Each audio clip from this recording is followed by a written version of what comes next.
Hi everybody, welcome to the Boathouse here in scenic Salida, Colorado. I'm trying to make sure this sounds really camp because this is going to be aired later on tonight on ESPN Deportes. Good, thanks for laughing. My name is Anthony Paponi, and for those of you that don't know me, this is the third one of these storyteller series that I've gotten to do over in Chaffee County, so thank you for having me back. I live in Crestview, Colorado. I lived in the Gunnison Valley now, off and on for 10 years. I love rural Colorado. Rural is such a hard word to say. Much like therapists, because it implies, A, that I'm sharing that publicly, and that I use plural therapists, right? Thank you for laughing at my pain and suffering. And that's okay. So we are here to, just really hear a story. And I really appreciate what it's like to live in a small town. I've owned small businesses in a small town in rural Colorado. And I've been all around the state doing work, and I love being either on the western slope or an intermountain part of the Rocky Mountains here. I was in the San Luis Valley. Last week was in Pagosa Springs. A couple of weeks before, hearing about the story of doing healthcare over there in a small mountain town. So it's been really fun to hear these stories. And I think what we want to get out of these, and there's an opportunity for you to ask questions as we go on, is, what can you learn from the story of someone else that's done it and done it well and not done it perfectly? Not done it perfectly, right? But how do you do that in a way where you don't kill your business? There's a lot of great ideas out there that never get off the ground, that never have a chance to become a real business because they can just never get it to be shovel ready or investor ready or funder ready. The banks won't even look at it. But what happens if you get to the point where you actually are now off the ground and you make that big mistake that kills the business? And so how do you avoid that? How do you use the resources from this lovely logo right here, Colorado Small Business Development Center, to get your business in a spot where it's actually going to survive and thrive, and that's what we want. Because when we think about some of my favorite work in happiness, and that's what I do a lot of keynoting on that, is about what's real happiness about, right? And where are we in happiness? And I can tell you that the world is getting dramatically and statistically better. It doesn't always feel that way. We see a lot of suffering around us. But overall, the world is going in a pretty decent direction in general. We have blips and we have drawbacks and we see suffering out there. But we are in what Dr. Marty Seligman, anybody know his name? Anybody heard that name before? Authentic Happiness? I encourage you to look into his work. He's a clinical psychologist. And he says that we're in the second axial age. First axial age was 2,500 years ago, and that's when we had this kind of understanding of what it was like to really understand human suffering and human flourishing. And I think our opportunity today is to understand, if we can give people in small towns like this the opportunity to flourish, to be really successful, and to do something that they want to be doing, they don't have to go somewhere else to do it. Right? We see that all the time, and where I live in the Gunnison Valley, Western Colorado University, we have a professor that comes in. It's a husband and wife team, and the wife is working at the university. And I was like, wow, what are you doing? Oh, I'm working in psychology. That's great. What's your husband doing?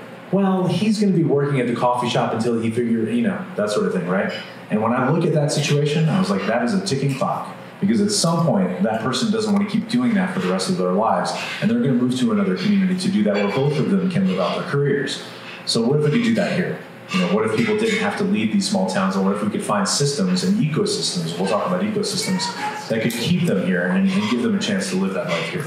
All right, enough of my keynote presentation here at the Boathouse in beautiful Salida, Colorado. So let's talk a little bit more. First of all, I have to tell you that these lights are really bright, and I was hoping that they would be broke because a lot of times I tell people that they confuse me all the time with Brad Pitt, right? From a distance. And this right here in the front row is definitely not the distance. Thank you for shaking your head. No, I appreciate you agreeing with me. With or without the lights? Without the lights and with more distance. So this is a smaller venue, and this is not helping my cause. But right now, I probably look like Brad Pitt, but from the movie Benjamin Button, when he's really old, right? That one there. Ouch, you guys hurt. Anyway, so enough about me. Introduce yourself, sir. First, anybody else jealous of this man's voice? Wow. My name is Adrian Reif. Thank you all for coming out. I know lots of you, and it's an honor to be up here. I've been an entrepreneur for the last decade, and we'll be talking a little bit about that. I previously founded and ran a food company called Yum Butter, and Yum Butter was basically an organic nut butter company where we used our platform to help feed children with malnutrition for every jar or pouch of almond butter or peanut butter sold. And I started that company when I was 25 years old in 2010. And grew it from starting at a farmer's market in Madison, Wisconsin, to being sold into about 6,000 grocery stores six years later, and eventually stepped away from that company. And now I'm launching two more ventures. One is called Tree Latte, which is basically the Netflix of tree planting. So if you want to pay $4 a month, we plant 4 trees for you somewhere around the world. And then I'm also starting another company called Incredible Design Studio, where we take ocean plastic and use it to create high-end furniture.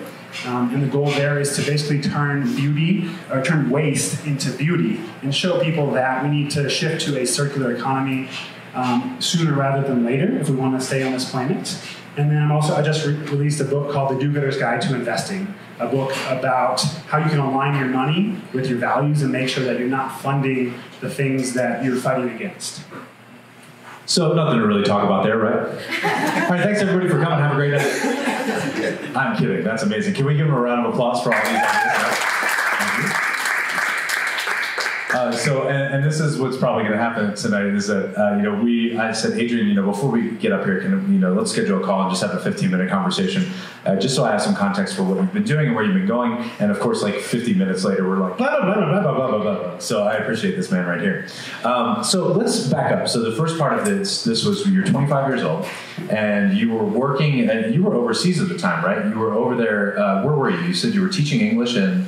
Right. So before I started Young Butter, I was living in China teaching English, and then spent the rest of that year, 2009, traveling around Mongolia, Tibet, Nepal, Cambodia, Laos, Vietnam. Cool. And then where did this idea of because you call it the Young Butter idea, it's buy one, give one, get one? No, what's the... Buy one, feed one. Buy one, feed one, thank you. And so did you notice malnutrition over there? Is that where this came from? Yeah, so actually I first noticed malnutrition in Guatemala in 2004, 2005. I went on an alternative spring break trip to Guatemala instead of going out and partying for that week in college. And we spent 2 of those days building soccer goals, literally out of 2x4s. They were like the ugliest soccer goals possible at this orphanage and medical clinic, and built them for these kids so that they could have some goals to kick into. But they were so overjoyed by these crappy wooden soccer goals that took us like 3 days to build, even though it should have taken us in this country 10 minutes to build. But the reason we were there was visiting a medical clinic where over 90% of the local children were malnourished, mainly because of parasites, because of lack of sanitation. And so that was my first glimpse into just the lack of equity in the world, and the fortunate situation that we have here, that we really don't have to deal with severe malnutrition. Yeah, and again, the world is trajectory. The trajectory is going up, and that number is shrinking of people that are malnourished, but it's still existing. I mean, it's not just everywhere else. Who knows the free and reduced lunch rate here in Chaffee County? Anybody know that one? Yell it out for me. 30-some percent. 30-some percent. So 30%, and the reason I bring that up is free and reduced lunch rate is a key indicator of poverty in most communities. They usually track pretty well. It usually underrepresents actually what poverty looks like, because a lot of people have shame about reporting the fact that they would qualify for free and reduced lunch. So let's call that number 30% anyway. Right here in Chaffee County, a lot of kids are leaving, going to schools, and that may be some of the nutrition they get for their whole day. And then when they leave on Friday nights, that may be the best nutrition that they have was all week, and they may not see it again until Monday. So think about that for Thanksgiving. Find something good to do in your own community. But that's fantastic that you're doing that, because we're talking about true malnutrition, like the full-on nutritionally limited diets that they have down there, right? That's great. So back to the goals, though. The soccer goals were not great. And you said it took 3 weeks to do it. Is it because of the rigorous permitting there? Because I hear that about Chaffee County. Yeah, well, it took 3 days, sorry. And it took 3 days because we had to take the bus to another bus to another bus, and then walk to find the carpinteria, to buy the wood, and then to find somebody else with the nails, and then to take the bus back. And it wasn't a quick trip to Hilton. So did you ride one of the infamous Guatemalan chicken buses when you did that? Back of trucks. Whatever it took. Whatever it took. Yeah, that's great. I got a chance to go to Tikal back in 2004, and I went from the Belize side and took a bus in, and then took a bus back out. And it was one of those those VW vans that it's 11 passengers. Definitely there were 14 people in there, and there were chickens on the roof. And I was like, now this is authentic. So that counts for something in my book. So so you came back and you started Yum Butter, and the scaling on this I think was pretty important as far as figuring out what lit you up and what was really important to you. There's a huge social conscious piece of it from what you do. And then you talked about the scaling. So let's just talk about where you started with it and where it went. Yeah, so the first day I started Yum Butter, I had no idea what I was doing. So I went to the grocery store and I bought as many bulk peanuts as I possibly could and put them in my car, took them home, and I had a food processor from Target, Black & Decker food processor, 500 watts, not a lot of power. It broke down about every third manufacturing run. And by manufacturing run, I mean putting peanuts in a food processor. And I started selling at farmers markets and really just tried to figure out, like, what is this business thing? How do I get this business into the world? How do I make my mission known? And what I realized is that going to a farmer's market, talking with the person across from me, eye to eye, getting to meet so-called customer, and seeing them as a person instead of a transaction was really instrumental in figuring out, like, what's the story? What am I actually doing? What am I actually trying to build? And I quickly realized that it was about the mission. What the peanut butter was fresh ground, it was organic, some had chocolate in it, some had cranberries in it. We did some cool stuff with the flavors. But at the end of the day, creating a connection between why we were in business, which was to help feed children with malnutrition, was ultimately what set us apart from any other company in that category and allowed us to grow really fast later on down the road. Yeah, so you created, because of the Give Back program and also because of your personal connection to seeing malnutrition firsthand, right? You can tell that from right here, and people are looking for that, right? The organic market just continues to grow and what that looks like. And then I think for a while there, I was the spokesperson for the Better World Shopping Guide. It's an ethical consumer guide. It's still out there. Really cool resource. It's on your phone and you can get it as an app. And it's, I think people want to do the right thing. And the challenge is understanding what that right thing can look like sometimes. And understanding that when you walk into a supermarket that there's decisions to be made on a shelf about what's there in front of you, right? You're buying peanut butter, there's good peanut butter and there's bad peanut butter. And that comes from a lot of different reasons, right? Is it palm oil? Is that an issue? How do they source it? What's in it? And even what the company's doing with their profits and how they treat their people, how they treat the environments that they work in, both where they grow their product and also manufacturing, what that looks like. So people want that, right? And I think it's a lot easier when a person can connect one-on-one with the person to make sure that the do-gooder element of it actually gets done, right? That it's not just corporate greenwashing. Right. Yep. So the issue there, though, is scale. So here you are trying to deal with malnourishment in an entire country, two countries, right? India and Guatemala? Haiti and Guatemala. And so how do you actually make a real indent, a real impact in that from that standpoint when you're in a small farmer's market? Like where was the scaling there? Yeah, so from the production side, I was... Your mic's too close. Too close? Yeah, you're popping. Okay. You guys can hear in the back okay? Oh, I meant the audio's popping. Cool. Let's go. So from the production side, at the beginning, scale looked like me walking into a 600 square foot kitchen that I had built out myself and filling every jar of Yum Butter by hand for the first 2 years, tens of thousands of jars. At first, it started with a peanut butter scooper, taking the peanut butter right out of the production thing and putting it in a jar. And then we upgraded to like a little bit of a foot pump fill machine, but still every jar by hand for the first 2 years until Whole Foods came and said, we want you to be in the local Madison, Wisconsin Whole Foods. And it's like, okay, how many do you want to order? Okay. I don't think I can make that many in my typical 6-hour shift by hand. So it meant trying to figure out how to go faster and make things more efficiently and not pass that cost on to the customer. It also came with reducing our price down to wholesale and distributor prices and really trying to figure out what did it actually look like to be a food manufacturer as opposed to an artisanal farmer's market maker. So yeah. That's great. And so, you move from like scaling, right? Trying to doing this and still doing it sort of out of pocket, like no investors at this point or anything like that. Right. And no investors.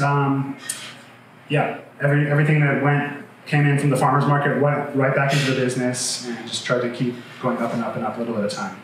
And so, did that work? I mean, how was the transition going from farmers markets to Whole Foods? That's a gap fill right there. That's an interesting approach to do that, right? Yeah. So the first year I did $23,000 in sales at the farmers market. Okay. The second year about $35,000. The third year we did $119,000. So that was like the jump year of like, oh crap, we got to figure out how to manufacture, how to think about start raising capital, how to get into distribution, and also the big challenge that came at that point was when we were a small local company selling at our local Whole Foods and a couple other co-ops. People were like, oh great, we know Yum Butter, we want to buy it. But when we started to go outside of our local region, people were like, what is this thing? What's the story behind it? Why is it $2 more expensive than the other nut butters? And so we really had to find a way to differentiate ourselves. And I studied entrepreneurship a little bit in college, but I hadn't heard about differentiation until that point. And all these people, all our mentors were like, you have to differentiate, you have to differentiate, you have to differentiate. And so what that looked like for us was actually inventing a new type of packaging. And it's a multi-serve packaging that no other nut butter brand had gone into. We're like, okay, this is it. We think we're onto something, and we tested it with a few small customers. But it was a way to deliver peanut butter and spread it easier, carry it with you easier instead of carrying around a tub or a glass jar. But to do this, we did have to figure out how to raise capital because we needed new equipment, we needed packaging that didn't exist, and so we had to go to a manufacturer and say, hey, can you make this for us? How many can we order? Oh, our minimum order quantity is 100,000 units. Okay, sure. We'll put in that order as soon as we find the money. So there was a big learning curve at that point, but that was the inflection point of allowing us to go then to stores across the country and say, hey, we have something unique and different. Not only is our packaging innovative, but we have this buy one, feed one model that helps feed children with malnutrition. So we think we can outcompete all the other nut butters on the shelf. And we went out, we raised a bunch of capital. I think over the course of the 2 years in there, after the third year, we raised just under $1 million from angel investors, banks, and crowdfunding. And so that was kind of my real world MBA of, okay, what does it mean to raise capital? That's cool. You guys like that story? That's pretty cool, yeah. We're going to dive more into that. The interesting, well, there's a couple of interesting things, and I want to go back in time a little bit, and here's something that I think has been coming up in rural Colorado quite a bit is, first of all, one, be different, right? Be really, really different, and then that can help you kind of create this niche for yourself. And I don't know if that's been a positive for you, but I have people tell me all the time and say, oh, you're different, aren't you? And then they give me this little pat on the head, and that's not really helped me in my own business, but I don't think that's what we're talking about. You gotta be not too different. Oh, we'll work on that off camera. So, one of the things that we see in the Gunnison Valley, and you see these popping up all over, is there's folks doing it in Montrose, and now we have a really nice effort going on here about these accelerator programs and incubator programs, and we see a lot of food producers coming forward. And you mentioned, and we could talk about this, chili. I have a chili recipe that I want to share, and that's a cool story. But what we seem to keep running into is it's somewhere in that production phase when you go from a farmer's market into a Whole Foods or even into if you're selling directly to the end retailer or the end purchaser, you can do that without a commercial kitchen, right?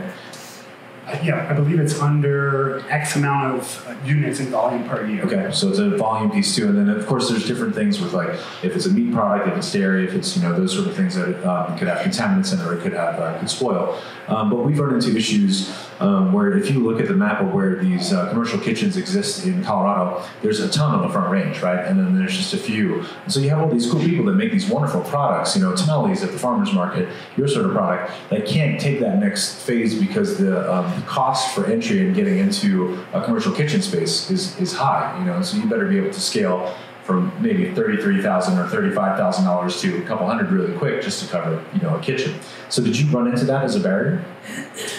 So our big jump was from our own commercial kitchen that we built out ourselves to shifting to co-manufacturers. Okay. So we shifted away from producing the product ourselves to working with people in Wisconsin and California who could make nut butter, 100,000 units in a day, as opposed to the 600 per 8-hour shift that I started with.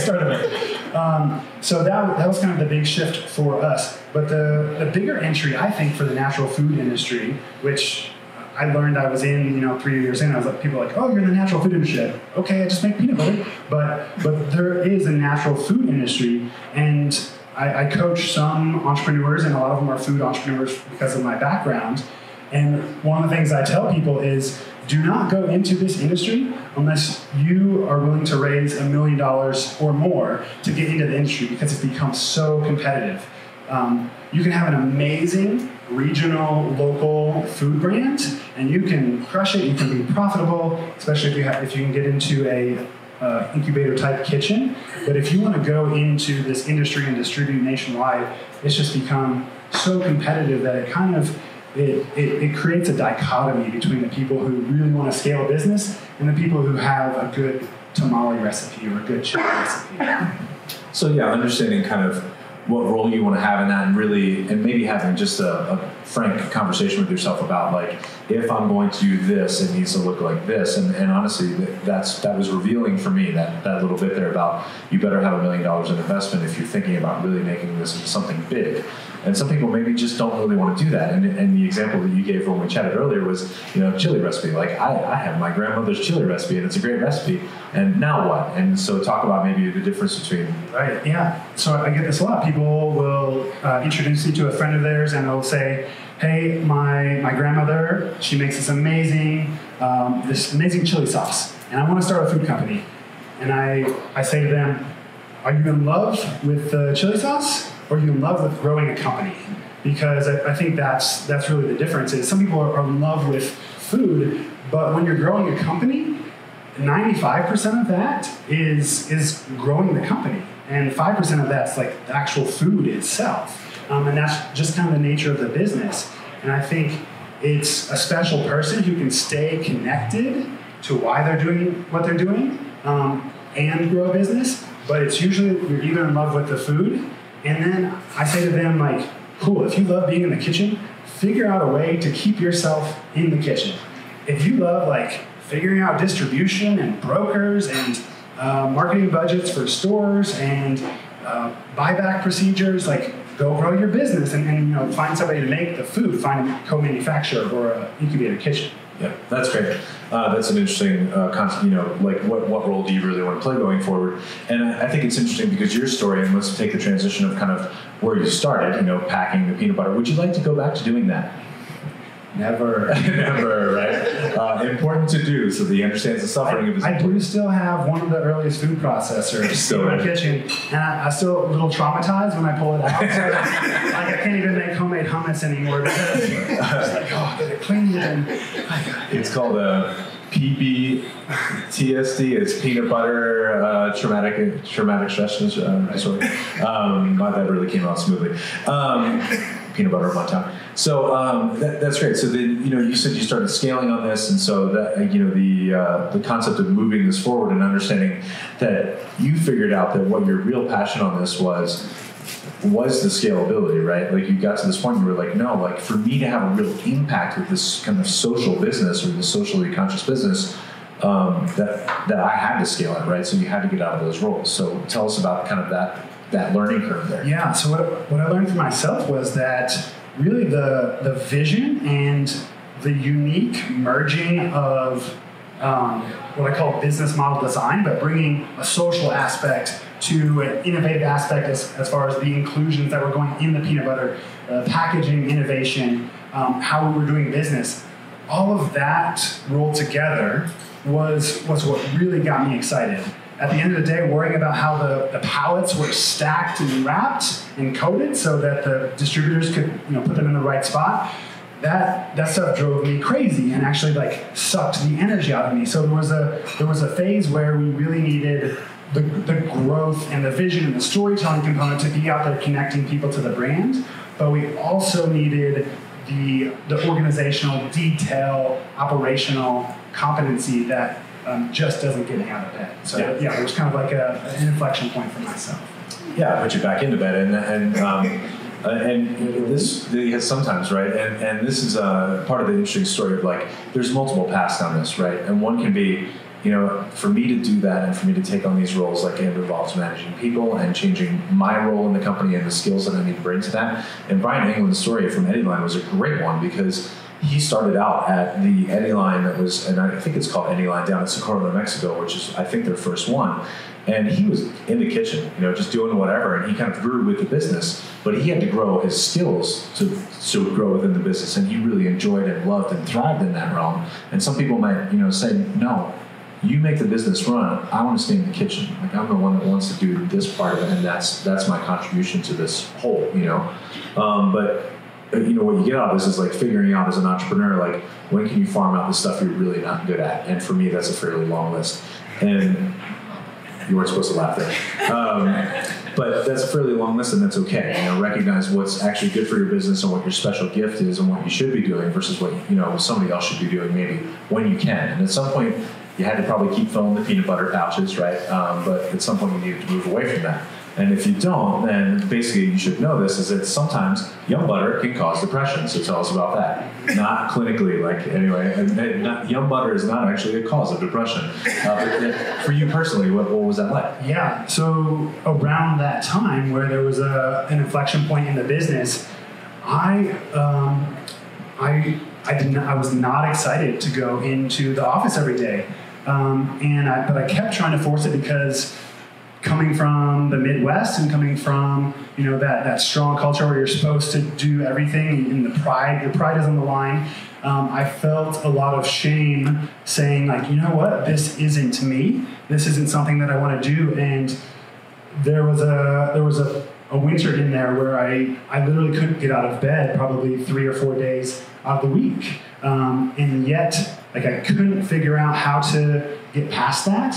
And I couldn't figure out what was the right step forward for me inside of this business that I had built, at the same time taking care of myself. And so, afterwards I realized, holy shit, I was depressed for a long period of time and I had no idea. I kind of had blamed it on the stress of the growing business. I think at one point in there, we had gone from 30 stores to being sold into 800 stores, and we went from being sold in 800 stores to being sold in 4,000 stores, and so it was like a continuous, non-stop growth curve, with the majority of that being things that I didn't want to do. Is there anybody who does anything during the day they don't like doing, drains them? Yeah. Okay. Cool. We got some kindred spirits in here. We have human beings. We have human beings in here. Yeah.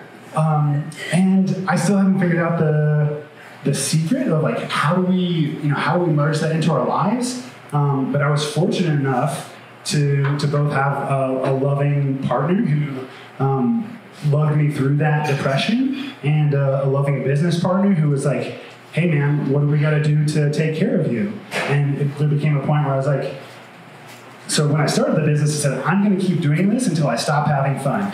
And Matt, I'm not having fun anymore. And so we figured out a way to transition me out of the company, out of the day-to-day, and have the company keep going on its rocket ship growth. And I was able to kind of step back and reflect and take care of myself. And but it took about 2 years to really get close to healing from that depressive state, and kind of I don't want to use trauma loosely, but I think in a way we all experience trauma in different ways, and it was a period of just intense trauma that kind of got stuck in my body and had to be healed, and yeah.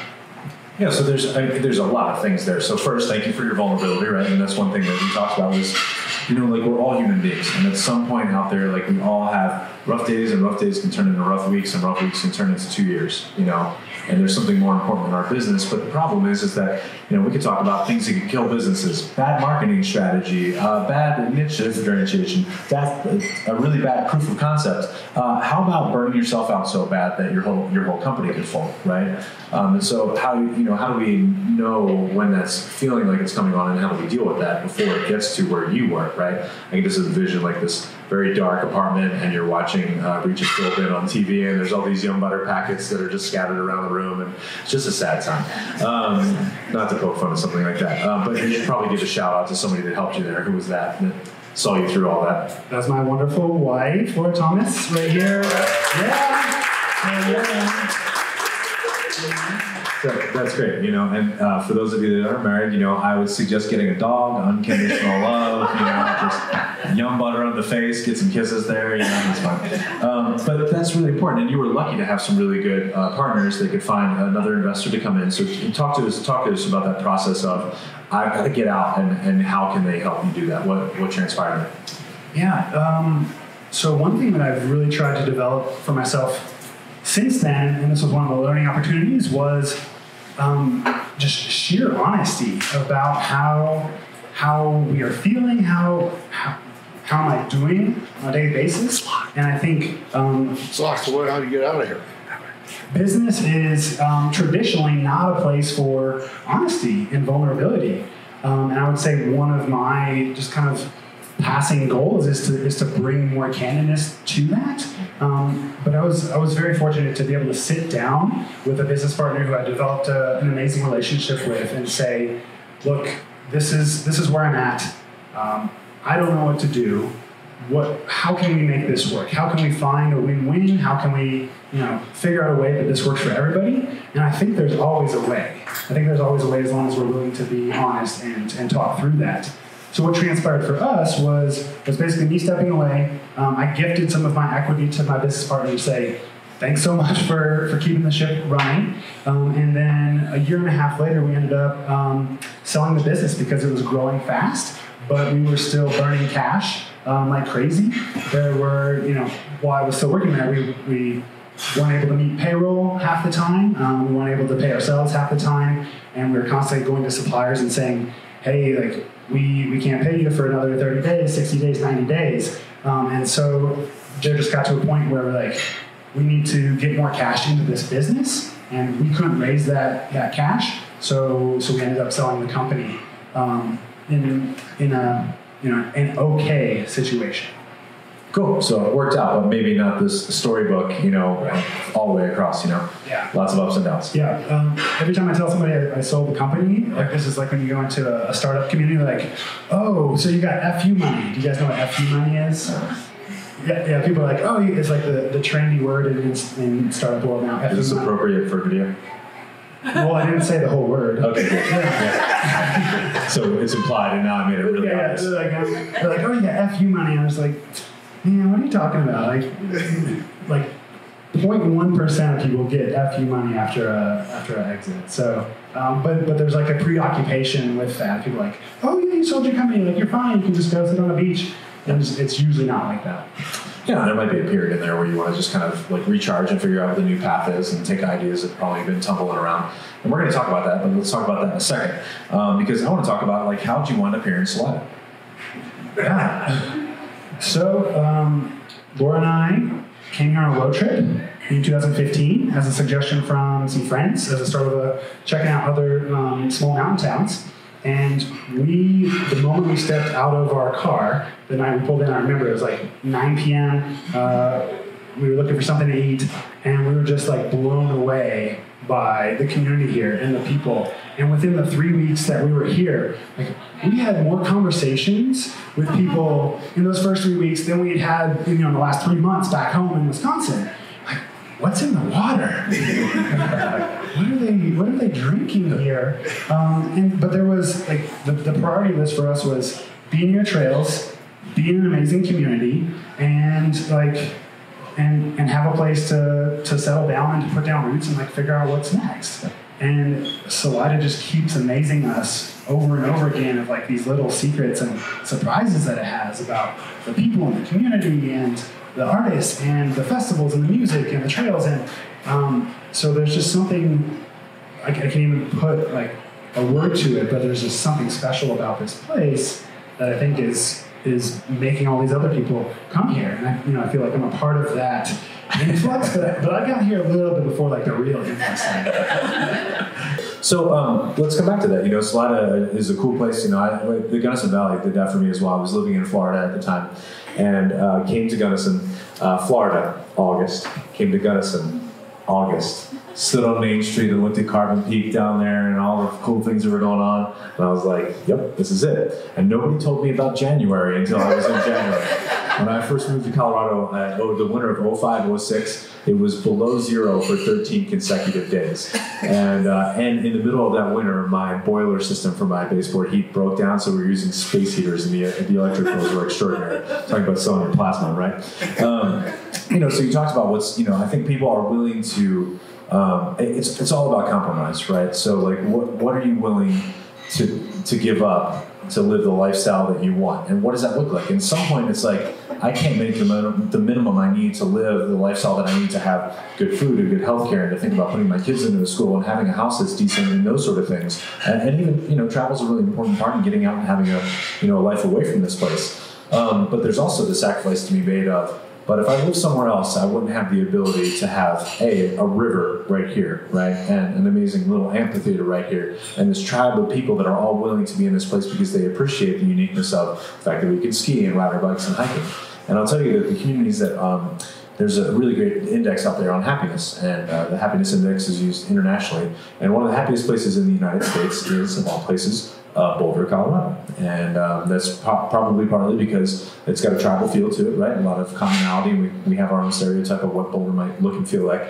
But they also have a really, really high degree of walkability and bikeability. There's actually an index out there that looks at what's the walkability for your community and bikeability. And here we are on, is this F Street right here?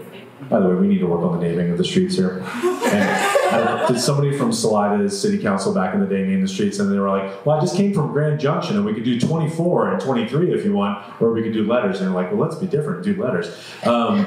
But here we are on F Street, so there's a park right across the street, there's an amphitheater right across the street, and there's an access to the river right down there. You can float right through town. That's fantastic. People that live by water are 5% happier overall. And then there's bike trails right there, and so you can get up on S Mountain really quickly. So that's all like really important stuff that you have to think about in the overall like give and take of where you live, And so maybe you came in with the opportunity to think and dream about what your new future could look like because of whatever this money was called. Now I won't keep repeating it. But anyway, there's that. So you're here, and then you've now moved into different things. So you didn't want to go back to hand-producing peanut butter. And the pouches, though they were an extraordinary sort of revelation, I think there was a moment in there, and I want to hear about that real quick before we move into your other ventures. Yes, this was something that still lives with me in that trauma, but also like is one of those skills that I've developed. And there was when we started manufacturing our pouches, we were the first, like I said, we were the first company to do this. So we had to get special equipment to do it. We had to get special packaging. And to give you an example, the pouches are about this size, which is like not typical for peanut butter. And it has a little spout on it that you can screw on and off so you can seal it and take it off and use it. But we manufactured our first production run of these pouches, and we shipped them out to about 150, 200 stores. And we started getting emails and calls coming back in that the seam of the pouch was busting and shooting peanut butter onto people's new jackets, leather car seats, other things that were really expensive. And there are probably people in here who know a lot more about quality control than I do, but that was my first lesson in quality control of like, you gotta test this stuff over and over again before you ship it out. But we were, again, I was probably 27, 28 at that point. I was eager, we had raised a bunch of money, so we had to get that money back in. And we just were so excited to ship these out that we did not do our quality control testing. So I have to live with that I'm staining people's coats and car seats now. Yeah, but it's sort of like a badge of courage, It's peanut butter colored badge of courage, which is different from the red badge of courage. But that's really funny, right? So you have your customers do quality control for you, and maybe not the best approach to do that. I would do that in a small pilot group of people that you trust and maybe had duct tape on their jackets. And you're like, I ruined this one. I got mauled by a bear because I smelled like peanut butter.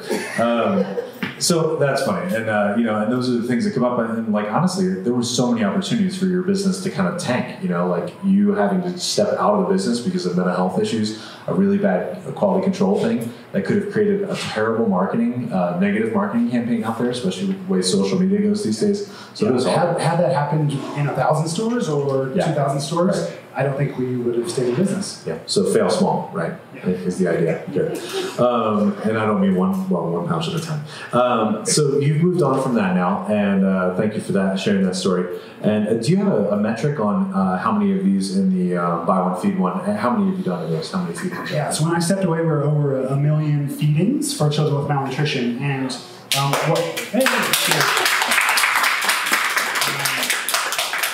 what we decided to focus on was using a ready-to-use therapeutic food. RUTF is what they call it in the development or international development industry.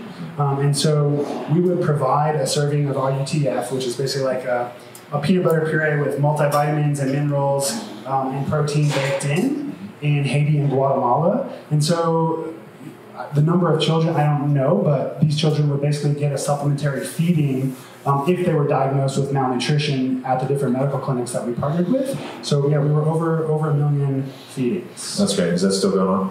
Still going on, yes. That's great. And we talk about human flourishing. You don't flourish, if you're hungry. You don't flourish if you're malnutrition, not developing fully because of malnutrition. So that's fantastic. Thank you for that. So you moved on, and then you moved into what you call the Netflix of trees. And so I want to hear how you explain this one. Go ahead. So Tree Latte is actually born right here in Salida. I was sitting in a coffee shop and wondering, what if at the end of my checkout, like when I went to check out, I could choose to plant a tree? Because I feel, so we've lost 50% of the forest since the start of civilization around the world. Since we've been around 11,000 years ago, 50% of forests gone. And they're just so critical for the biodiversity on our planet, for soil health, for air quality, for erosion control, and food for people around the world, especially smallholder farmers and people living in rural places. So I said, what if you could plant a tree every time you checked out of a coffee shop? That's where the name Tree Latte came from. But what it ended up being is basically a way that's as easy as possible to plant a tree. So you pay us $4, we plant 4 trees. You pay us $7, we plant 8 trees. You pay us $10, we plant 12 trees every month for you until you stop. And we just thought whoa, that's a way to take the guesswork out of trying to figure out who do I donate to and all this stuff, but make it as easy as possible for busy people to take action. Because what I'm seeing is that people are fed up with the way the planet is going in certain ways, and they're overwhelmed, and they want to make a difference, and they're not quite sure how. And so there's Facebook posts and there's Twitter feeds about how pissed off people are, but what if you could take that energy and pour it into something active and amazing and regenerative? So Tree Latte has only been around for 2 months. We've planted a little over 2,000 trees and consistently planting, last month we planted 1,204 trees just based on our memberships. There's also a free member option, so you can sign up for free. We plant 1 tree every month for you. And the goal is to plant 1 billion trees over the next 10 years. Wow, that's cool. So tell me, where are the trees going into? So currently we are planting in Madagascar and Mozambique, okay. 2 places where there's a nonprofit on the ground doing that work. And they have nurseries set up. They have hired the local communities to help plant those trees, and they pay those local communities to actually steward the forests so that we don't fall back into the same trap of cutting them down for firewood or for income. Cool. So you get them, and it turns into employment on the ground level. And then what's the, for this to scale, what does it look like? We have a lot of programs, and I'm sure they've been mimicked around here, of 1% for open space that are added to a ticket at a place like this, where you voluntarily you pay that. You can ask them to remove it from your bill if you choose to. But how do you take this to scale? What's the way of, you're saying coffee shops, so tell us what that looks like. Yeah, so right now, we haven't implemented it in coffee shops, but it's a membership model. And really the scaling opportunity is because we leverage existing people who are planting trees all over the world who do an amazing job of that. And then we take our storytelling and marketing ability, and through a digital platform that basically has a really low cost of capital and customer acquisition cost, we feel like we have the margin built in to actually scale profitably tree planting, which is really exciting for me because I try to blend profitability and social impact, if you can't tell. And so, basically like the path going forward is finding as many people as possible who this is interesting to, and finding partners to share our story so we can get more people signed up. Yeah, and of course, so much of this is like human behavior and how do you take the barriers out of human behavior. So make it easy. $4 recurring every month. Here's my credit card. I just want to do this, right? And so that's such an easy thing. It's the cost of a latte. Huh? Is that in your marketing? I'm going to trademark that real quick. Hang on, give me my phone. I'm going to sell that to you. And you can pay me back in trees. That'll be fine. You can plant trees. So that's one of the things that's going on. You said that's in a soft launch right now, and it's been 2 years? 2 months. 2 months, I'm sorry. 2 months, So in 2 months, you put in 1,200 trees. 2,000 trees in 2 months. 2,000 trees in 2 months. I'm not good with numbers. Or with words. Or with social interactions. But that's cool. So it's off to a really nice start. And then I'm assuming that there's an opportunity for you to piggyback off of other opportunities that we're going to talk about in a minute and keep kind of weave that into those stories with all those platforms. So that's great. So one of those different things you were doing is called Incredible Design Studios. Tell us about that. Yeah. So Incredible is... I asked myself a couple years ago, how can we take one of the most absurd wastes on the planet, which is ocean plastic in my mind. We have a gyre in the ocean that's 3 times the size of Texas now, they estimate, that's filled with plastic and trash. And it's causing tons of problems. But I said, what if there could be a profitable solution to this? How can we create a market for ocean plastic? And so what I've been doing for the last year is figuring out the supply chain. How do we get people to capture this plastic and get it ready for us to use? And then I've been working with designers and designing high-end furniture and artwork. And so we're about 3 or 4 months away from putting out our first products. But basically, we're taking this plastic that's coming out of the ocean, putting it into a physical product that can be in homes and offices.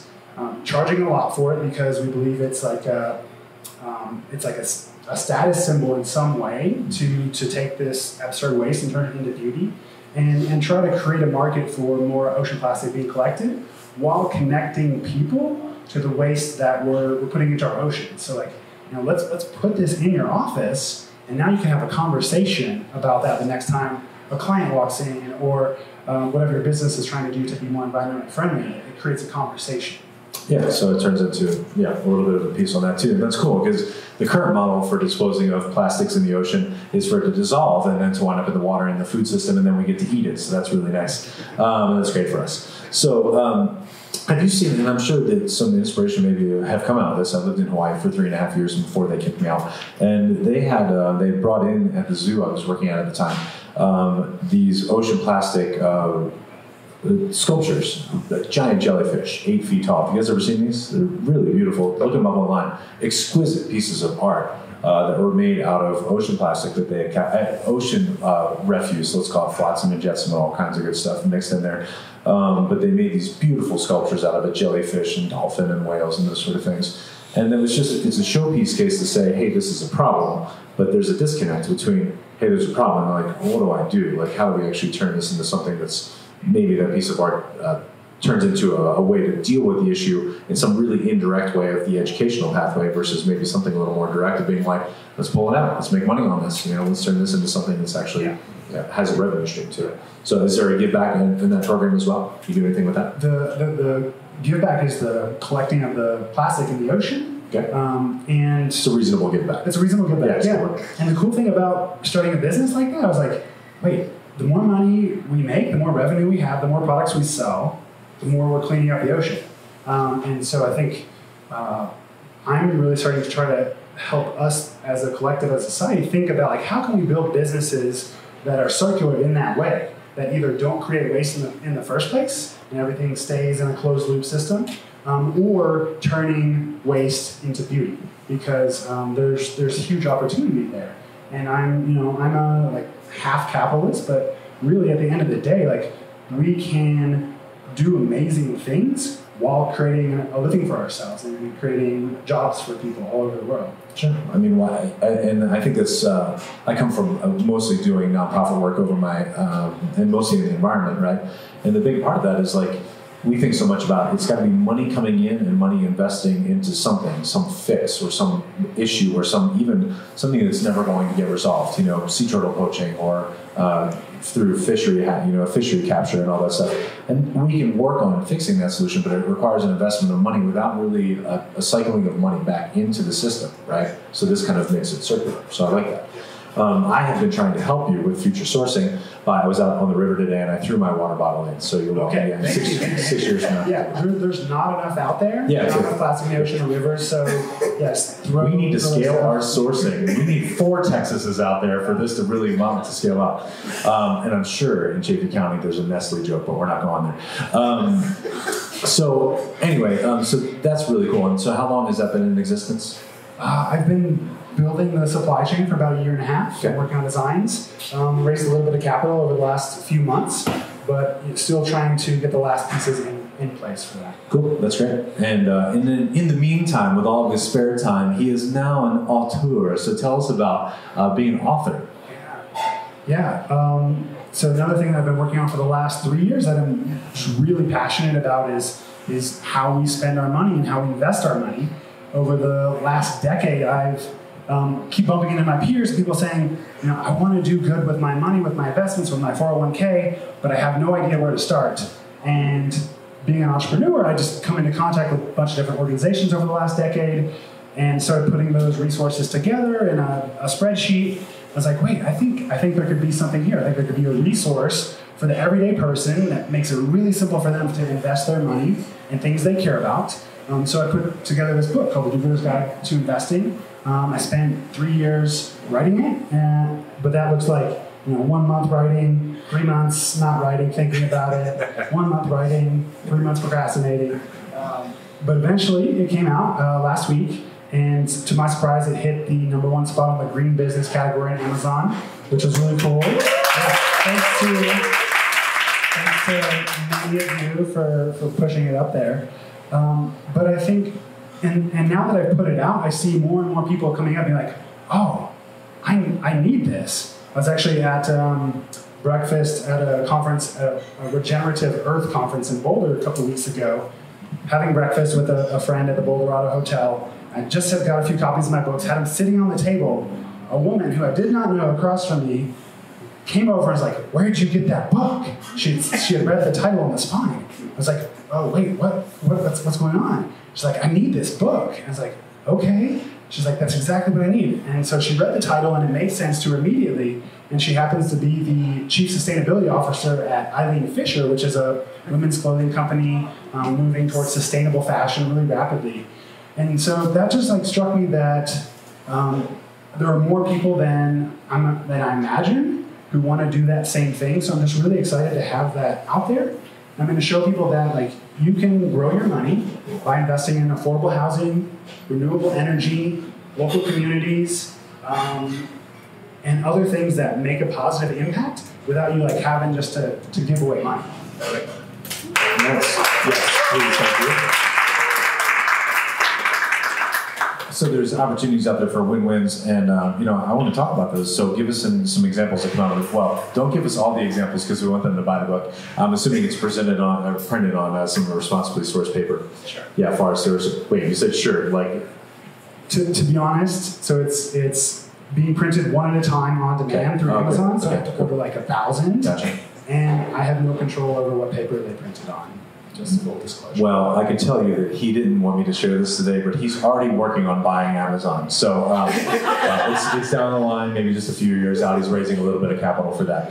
But that's great. So give us some things that come out of the book, some teasers. Yeah, so one of my favorites is a short-term savings account that you can earn 2.75%. So if you know what your savings account's earning, it's probably only earning 1% or less. That means you can almost triple the interest in your savings account by investing in a company called C-Note. And C-Note takes that money and then they lend that to women and minority entrepreneurs. And basically people who are left out of the typical banking system when it comes to small business loans.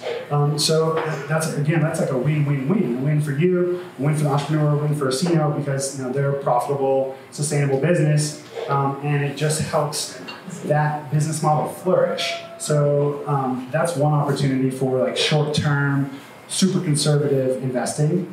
And then there's another company that I love that's like a unicorn of sustainable investing called American Homeowner Preservation.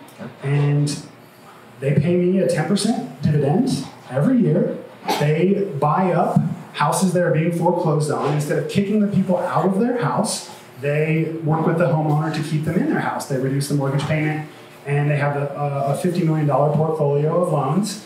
And they found a way to do this profitably enough to pay investors 10% interest, which is higher than you're going to get in the average year in the stock market. The average year in the stock market is 7.7% over the last 50 years, averaged out. So there's tons of things like that align with people's values. There's a whole chapter on renewable energy. There's a whole chapter on local investing, so finding local companies to invest in. There's a chapter on nature conservation, which only has like 2 examples, but the Nature Conservancy actually has a fund with a low interest rate that you can invest in helping them find places to conserve. So there's over 100 things out there that you can be putting your money into that are giving you a return while aligned with your values. So I think it's a pretty cool time right now, and it's only going to get better too. That's pretty fantastic, right? I mean, that's thank you for doing that. And I think one of the things that it's happening in Colorado and in counties like this, where what I think the Small Business Development Center and the EDC are trying to do is get ideas that are worth investing in, getting them ready, right? I think one of the big things with the SBDC, and I used to be a consultant for them, is getting an idea off the ground, right, and vetting that idea and really working with that to make sure that it works, so that you can go to a bank, and say, hey, look, here's a business plan. This is a legit business plan, and they won't write the business plan for you. You gotta write the business plan yourself, because you should know, at least, at the basic level, all the elements of what makes your business run or not run, and then taking that to a commercial lender, right? But that's just one type of lending, right? And there's they're risk averse, and so they don't want to deal with that. And there's the Southwest Community Fund is out there now. That was part of the story that we had over in Boathouse Springs about what can a traditional bank do to create an opportunity for them to invest in stuff that has a higher risk profile to it, and knowing that it's really important to support someone locally in their own community that maybe a traditional bank wouldn't look at, right? Or the alternative is, how do we get something like this investor ready, so that you can go in and have a really legit conversation with an investor, know the kind of questions that they're going to ask, and be ready to come forward with them with something that actually they will look at, right? Because the model right now, I feel like sometimes is, do you guys have any people from Texas here? You don't have any folks that come in here from Texas in the summer? Oh, yeah. Well, it's so weird, because just over Monarch Pass, we have a few, like 1 or 2 million. But, we look at Texans as doing a lot of really good things in our communities in some ways, right? Support the economy through building homes, right? But what if they were doing something more? When these folks come to our communities, and I'm not picking on folks from Texas, they come here and they want to be part of our community. And the only way that we've really shown them to be part of our community at this point is, buy a home. And the art center and the steam plant, they're throwing their gala. It'd be great if you could buy a table. Fine, that's philanthropy, right? That's great that they can do those things. And we have amazing things in our little community where I live because of the wealth that comes from outside of that community. So I take that with an understanding of there's pros and cons of those things, right? But what if there was something else? What if we could take the folks that come to these communities that have wealth, and that wealth came from somewhere, right? They were successful at something probably. And some of them might just want to get away, and they don't want to deal with that when they come here. But what if they could be investing in something really cool that they even want to see as an extension of their vision for the community here? And how do we bridge that gap between someone that has a great idea and someone that has the ability to back that idea? So that was not really a question as much as a monologue, and I do that all the time. How many minutes have I been going on now? Okay, I'll stop. Well, I will say, I do know, knowing Wendell for the last couple of years, that he is working tirelessly. Yeah, it's hard to say like therapists. Yeah, therapists. Working tirelessly to figure that out. Yeah. Like how do we build that out in a local model that works? And how do we do it for people up and down the business spectrum? Because we have people who can have an amazing, thriving business with 1,000 local customers, right? And we have people who also want to attract who can scale a business that's a national or international business as well.